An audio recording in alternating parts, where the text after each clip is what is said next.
मुझे आज भी वो दिन याद है जब मैं अपनी शादी के 3 साल बाद हिंदुस्तान वापस आया था। घर का हर शख्स एयरपोर्ट पर मौजूद था, जिसमें मेरी 2 साल की बेटी आलिया भी थी। मेरी आंखें दीपा को ढूंढ रही थी, लेकिन उसको वहां ना पाकर मैं थोड़ा सा बेचैन हो गया। घर वालों से मिलकर आलिया को गोद में लिया तो वो जोर जोर से रोने लगी। राजीव, लाओ इसे मुझे दे दो, दीदी की आवाज आई। तो फौरन ही मैंने दीपा का पूछ लिया, दीदी दीपा क्यों नहीं आई मुझे लेने, और फिर इतनी छोटी सी बच्ची को भी भेज दिया। राजीव, तुम परेशान मत हो, वो घर पर तुम्हारे लिए खाना बना रही है। वो कौन सा रोज रोज काम करती है, आज सब लोग तुम्हें मिलने आए हैं तो इसलिए खाना बना रही है। मैं दीदी की बात सुनकर खामोश हो गया। एयरपोर्ट से घर तक कोई 1 घंटे का सफर था। मैं पूरा रास्ता आलिया से खेलता रहा। अब वो मुझे देखकर हंस रही थी। सब कुछ अच्छा सा लग रहा था, लेकिन दिल उदास था। काश दीपा भी आ जाती। 3 साल हो चुके हैं उसे देखे। क्या खाना ज्यादा जरूरी था, मिलना नहीं? मेरे दिल में कुछ अजीब अजीब से सवाल उठ रहे थे। खैर, घर के दरवाजे पर पहुँचे तो दीपा पहले से ही गाड़ी की आवाज सुनकर वहाँ पहुँच चुकी थी। दूर से देखा तो दिल चाहा जाकर मिल लूं, लेकिन नहीं, बस दूर से ही मुस्कुरा दिया और वो हल्की सी मुस्कुराहट के बाद पानी लेने चली गई। पूरा दिन मेहमानों का आना जाना चलता रहा। घर वाले बहुत खुश थे। मेरे दोस्त भी मिलने आ रहे थे। दीपा किचन से निकल ही नहीं पा रही थी।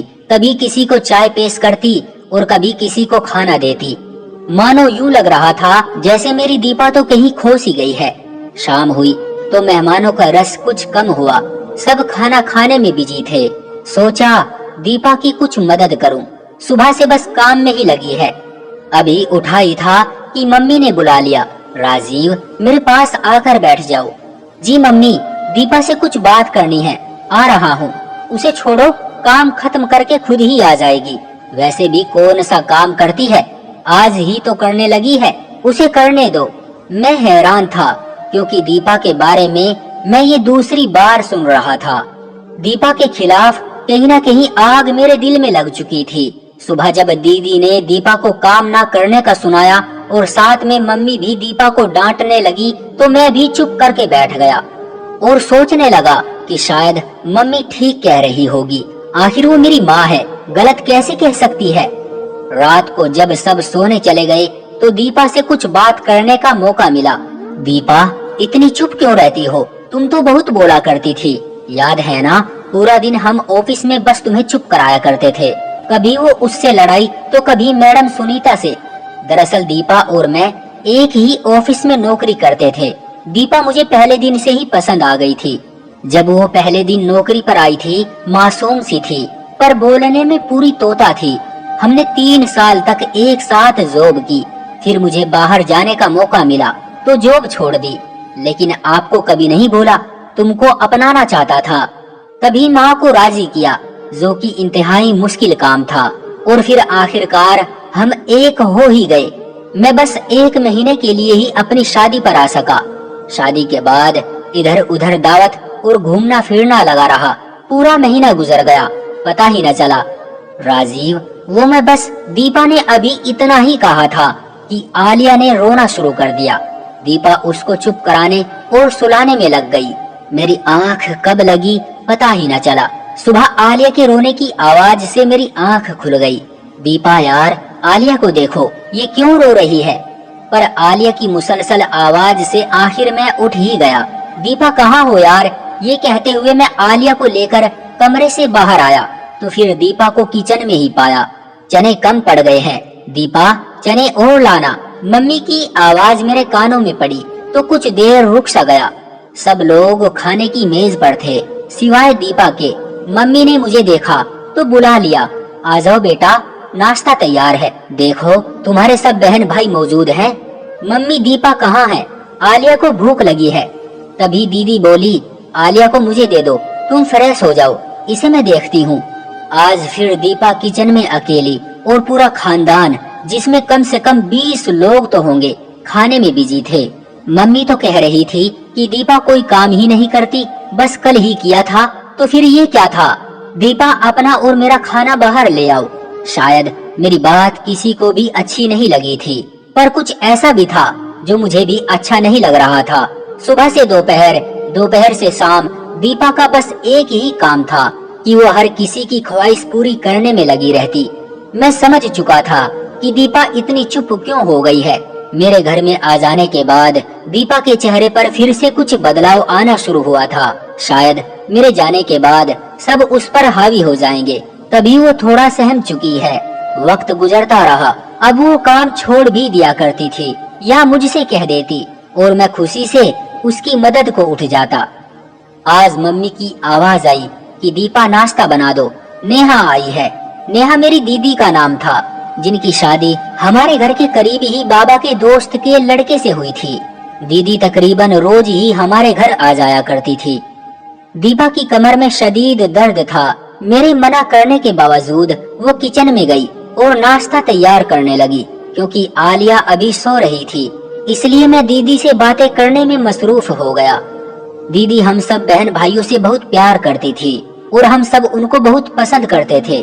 राजीव, प्लीज खाना लगवा ले मेरे साथ में। हाँ ठीक है। मैं सर हिलाकर उठ खड़ा हुआ और दीपा की मदद करने लगा।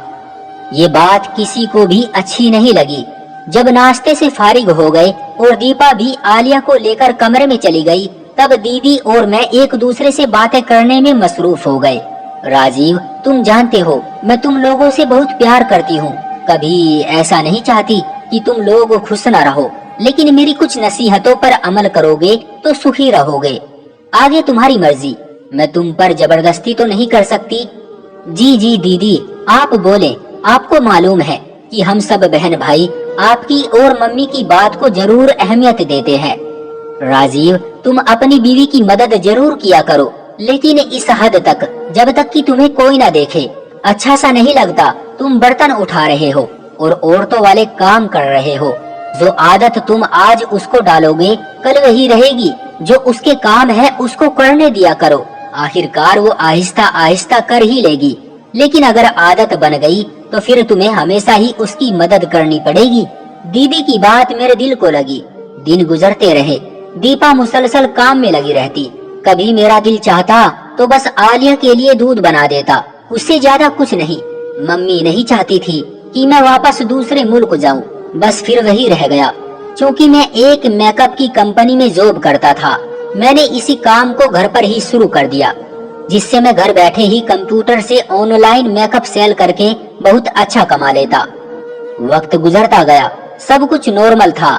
मैंने कभी गौर ही नहीं किया कि दीपा क्या करती रहती है।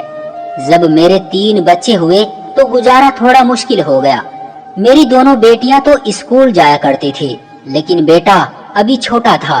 तभी मैंने और दीपा ने एक फैसला किया कि हम बच्चों को बेहतर शिक्षा देने के लिए शहर शिफ्ट हो जाते हैं। वहाँ दीपा नौकरी कर लेगी और मैं घर बैठे अपनी चीजों को सेल कर लूंगा। दीदी से मशवरा किया तो उन्होंने भी उसकी हामी भर ली कि ठीक है, बस मम्मी को मत भूल जाना। मेरी तो ख्वाहिश थी कि मम्मी को साथ ले जाऊं, लेकिन मम्मी अपनों को छोड़कर जाने के लिए तैयार न थी। वो बड़े भाई के साथ रहने लगी। अब जिंदगी बेहद मसरूफ थी। मैं पूरा दिन शाम तक ऑर्डर ही लेता और उनको उनके पते पर भिजवा देता। दीपा जॉब में बिजी थी और बच्चे पढ़ाई में। एक दिन दीपा जॉब से आई तो शायद कुछ ज्यादा ही थक गई थी, आते ही सो गई और हम सब भूखे ही रह गए। दीपा थोड़ा बीमार रहने लगी थी। अब जब वो जॉब से वापस आती तो पहले की तरह चुस्त और ठीक महसूस न होती। अब दोपहर के खाने के साथ साथ हम रात का खाना भी होटल से मंगवा लेते। दीपा रोज कहती कि राजीव, मुझे डॉक्टर के पास ले जाओ, और मैं रोज काम की वजह से ना जा पाता। सालों साल यूं ही गुजरते रहे, ना मुझे टाइम मिला, ना दीपा की बीमारी ठीक हुई। नहीं मालूम उसे क्या हुआ था। फिर एक दिन ऐसा आया जब मैं खूब बीमार हुआ। पेट के दर्द ने जैसे मेरी जान निकाल दी हो। सिवाय दीपा के मेरे पास कोई नहीं था। आखिर मेरे घरवाले भी तो हैं, उन्होंने मेरा ख्याल क्यों नहीं रखा। एक दफा फिर मुझे एहसास हुआ कि मैं दीपा के साथ बहुत गलत कर जाता हूँ, लेकिन ये एहसास शायद कुछ दिनों का होता था। फिर से वही जिंदगी जिसमें मेरी ख्वाहिश होती कि दीपा जॉब से वापस आकर खाना बनाए और पूरे घर को संभाले, और जब बात मेरी मदद की आती तो मैं अपनी थकान को आगे ले आता और दीदी की कही वो बात कि पत्नी की ज्यादा मदद ना करना, वरना सारी जिंदगी ही करनी पड़ेगी, मेरे दिमाग में मौजूद थी। दीपा और मैंने लड़ना शुरू कर दिया।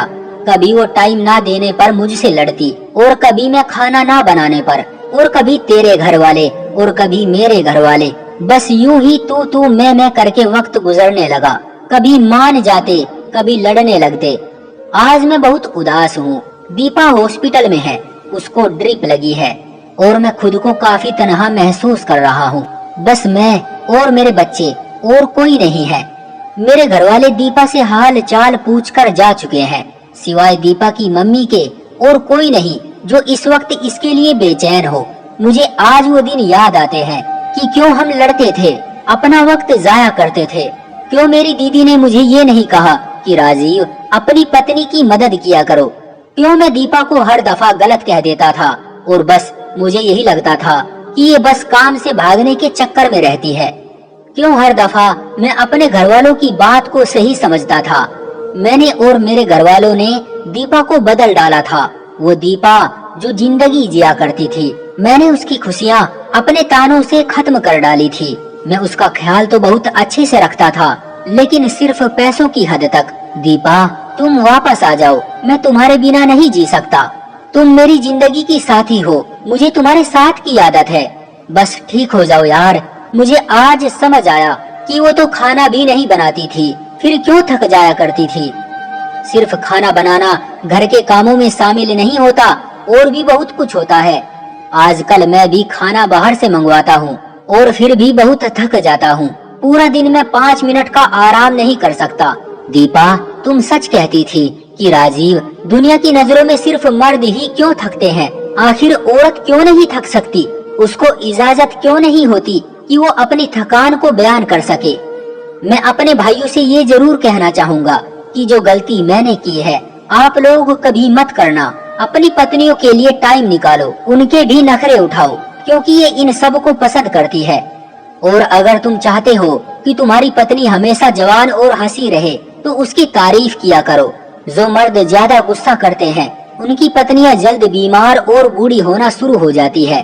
और एक बहुत अहम बात, हमारे घरवाले जितना हमसे प्यार करते हैं, उतना हमारी पत्नी से नहीं कर सकते। लिहाजा पत्नी आपकी है, ना कि मोहल्ले वालों की, और उसने आपके घर को संभालना होता है। लिहाजा उसको और भी ज्यादा मजबूत बनाने के लिए आपके प्यार और मदद की जरूरत पड़ती है। अपनी बीवियों की उनके काम में मदद किया करो, ताकि अगर वो थके भी तो आपका साथ उसका सहारा बन जाए, और आपका घर हमेशा स्वर्ग बना रहे।